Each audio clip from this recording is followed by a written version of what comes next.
अस्सलाम वालेकुम। कैसे आप? उम्मीद करता हूँ खैरियत से होंगे, अच्छी सेहत के साथ होंगे, हंसते मुस्कुराते होंगे और सड़े पुजे नहीं होंगे। अल्लाह ताला से हमेशा अपने लिए सेहत और हदायत की दुआ मांगते रहा करें। यकीन माने कि अमीर इंसान ही वो है जिसके पास सेहत है और अल्लाह ताला की तरफ से हदायत है। बाकी आपके पास जितना मर्जी पैसा है, नौकर चाकर, बंगला गाड़ी, सब कुछ है, सेहत और हदायत नहीं है ना, तो आप एक गरीब इंसान है। तो अपने और अपने प्यारों के लिए दो दुआएं हमेशा मांगते रहा करें। जी, तो आज की जो वीडियो है ये है फैमिली मल्टीपल विजिट वीज़े से रिलेटेड। क्या है, क्योंकि बहुत सी कन्फ्यूजन है। जिन लोगों का फैमिली विजिट वीज़ा निकला हुआ है वो यहाँ आगे हुए और 2-3 महीने स्टे करके वो वापस चले गए थे किसी एमरजेंसी की वजह से। तो अब कोई 2-3 महीने के बाद वो दोबारा आना चाह रहे, तो क्या वो आ सकते हैं कि नहीं आ सकते?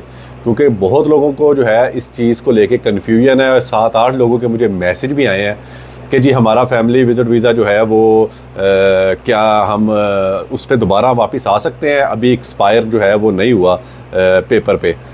तो मैंने उन्हें यही कहा है कि आपका पेपर पे एक्सपायर हुआ, आप चेक करें। तो पेपर पे जो है किसी का जून का, किसी का जुलाई तक पड़ा हुआ था। तो अभी जो आज मैं वीडियो बना रहा हूँ, अभी मार्च चल रहा है, मार्च की कोई तारीख़ है, मेरे ख्याल से 21 तारीख़ है। तो इसका मतलब है अप्रैल मई जून 3 महीने जो है वो भी एक्सपायर होने में पड़े हैं। आप अपने पेपर पे देखें, जो आपको वीज़ा मिला हुआ है, जिस पेपर को आपने प्रिंट करके निकलवाया था जब आपका ताशीर से वीज़ा निकला था और उन्होंने आपको जब वीज़ा सेंड किया था पासपोर्ट के साथ, तो वहाँ पे देखें कि आपको जो पेपर मिला उस पर अभी डेट पड़ी है एक्सपायर होने की, वैलिड है कि नहीं है। अगर वहाँ डेट अभी पड़ी है तो आप लोग आ सकते हैं, 3 महीने आपको फिर मिल जाएंगे। लेकिन अगर उस पेपर पे आपका जो वीज़े की जो वैलिडिटी है वो एक्सपायर हो गई है तो फिर नहीं आ सकते। अब कई जो है ना, जो 2 लोग जिन्होंने मुझसे कांटेक्ट किया उन्हें मैंने कहा कि आप लोग आ सकते हैं। वो कहते जी ट्रैवल एजेंट ने कहा कि जी नहीं, आप लोग अप्रैल से पहले पहले वापस जाना होगा। अब ये कन्फ्यूजन है, अप्रैल से पहले पहले किन को वापस जाना होगा और मल्टीपल विजिट वीज़ा, इसको लेके जो है वो जो है मिक्स किया जा रहा है। वो जो उम्रे वीज़े पे आए हैं उनको अप्रैल, जो 28 अप्रैल है उससे पहले पहले वापस जाना है। 13 अप्रैल से पहले पहले एंट्री करनी है उन्होंने और 28 से पहले पहले वापस जाना है। ये उम्रे वीज़े वाले जो है सिंगल एंट्री जो है वो जो लग रहे हैं उस पर भी डेट जो है वो यही लिखी आ रही है। अब जिस पे लिखी आ रही है ना डेट, वैलिडिटी इतनी देर तक है, ठीक है, तो आपका वीज़ा इतनी देर तक वैलिड है, तो उन्होंने उतनी देर तक जो है फिर स्टे करना है, उससे पहले पहले जाना है। लेकिन जो मल्टीपल विजिट वीज़ा है ना, उस पर आप देखें, उस पर ये नहीं लिखा, आपका लिखा हुआ है वीज़ा वैलिड अंटिल फलां डेट। यानी 1 जनवरी 2024 को आपको लगा है तो आपका ख़त्म हो रहा है 1 जनवरी 2025 को, ठीक है। तो आप 1 जनवरी 2025 को तक रह सकते हैं। इस दौरान आप जितनी बार मर्जी इन आउट करें, वो कोई मसला नहीं है। लेकिन अगर आपका पेपर पे मसलन 1 जनवरी 2025 तक वैलिड है और आप जो है वो 2 जनवरी 2025 को आने का सोच रहे हैं, पाकिस्तान बैठे हैं और आप आने का सोच रहे हैं, तो नहीं आ सकते क्योंकि आपका पेपर पे वीज़ा एक्सपायर हो गया।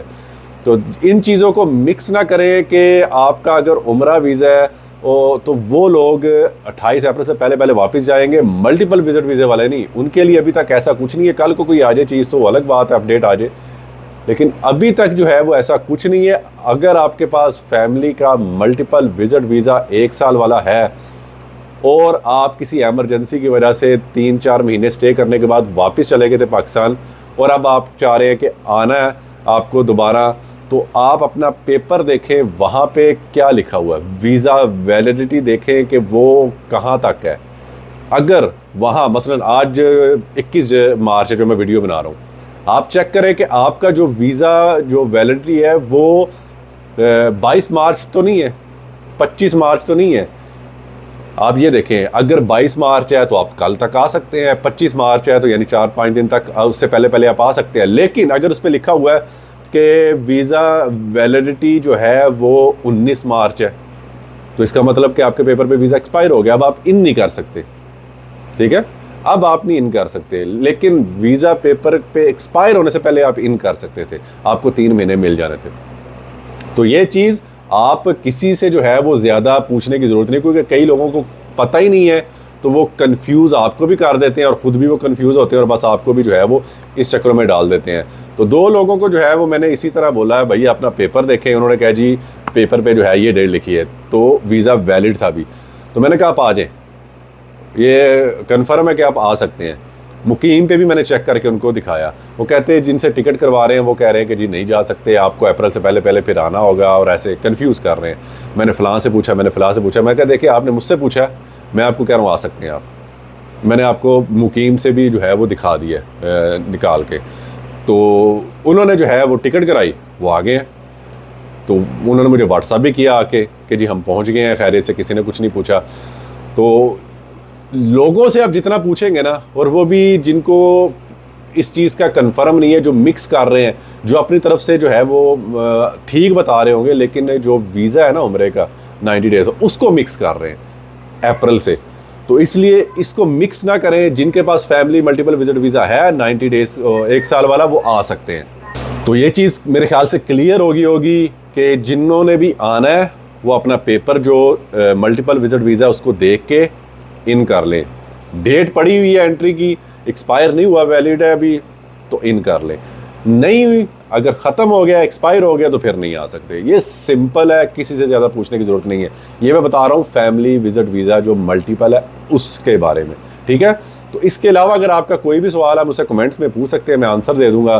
किसी को भी कोई भी कन्फ्यूजन है वो मैं आपको जो है वो कमेंट्स में जवाब दे दूंगा। इंस्टाग्राम पे आप मुझसे जो है वो कांटेक्ट कर सकते हैं, मैं यहाँ आईडी मेंशन कर रहा हूँ। आप मुझसे इंस्टाग्राम पे कांटेक्ट करके अगर कोई भी डिटेल आपने पूछनी है मैं बता सकता हूँ। मैं कोई ट्रैवल एजेंट नहीं हूँ, लेकिन मैं हेल्प जो है वो आप लोगों की कर दूंगा। आप मुझसे कांटेक्ट कर सकते हैं, इंस्टाग्राम पे भी, कमेंट्स में भी पूछ सकते हैं।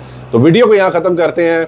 वीडियो अगर अच्छी लगे तो इसको चैनल को आपने सब्सक्राइब ज़रूर करना है, वीडियो को लाइक और दोस्तों के साथ शेयर ज़रूर करें ताकि दूसरों की भी हेल्प हो सके।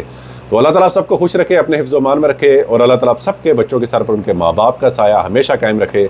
इजाज़त चाहता हूँ, अल्लाह हाफ़िज़।